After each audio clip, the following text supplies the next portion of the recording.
What's up, guys? Welcome back to another episode of Eli's Lab, where today we're looking at something a little bit different. This is a Python project I've made for a coding interview for a company I'm not going to disclose, but if you're watching this, hello. So basically the prompt was to create a program that could decide who should pay for the coffee run every day. There were a few things that I kind of just made up here. I made this CSV file that's keeping track of how much money everyone has spent so far on coffee, as well as their favorite drink and their salary here, just for fun. But basically, the program decides who has spent the least so far in total and says that they should pay, and then also updates the total assuming that they do pay that much. So we can go ahead and start here. This little window pops up where you can pick who is going on the coffee run that day. So we can just go ahead and pick everybody and stir the pot. It tells us that Caitlin should pay. We can see that Caitlin has spent $142, which is less than everyone else, so that makes sense. Say not everybody's in the office one day. It's just these people, Bob, Thomas, Ryan, and Dan. Stir the pot, and now we can see that Ryan is supposed to pay, as well as these totals updating.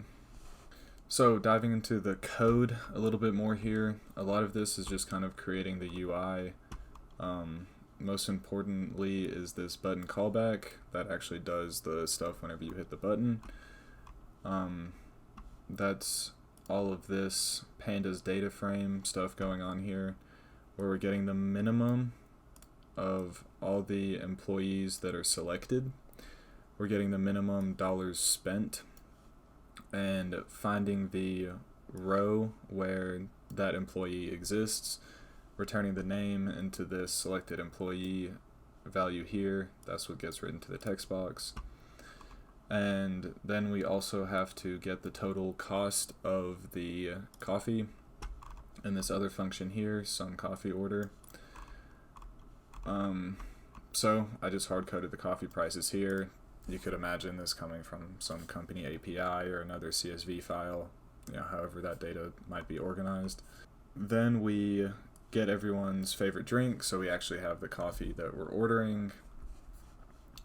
We sum all of that in this for loop here, and now we update the amount that they've spent in the data frame, and this final line here just writes it back to the same CSV file.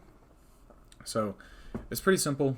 A lot of kind of one-line pandas tricks just to make it easier to look at, maybe not easier to read or understand, but yeah, pretty much all of the logic is just in this line here. So that's pretty much it for the program. Hope you enjoyed.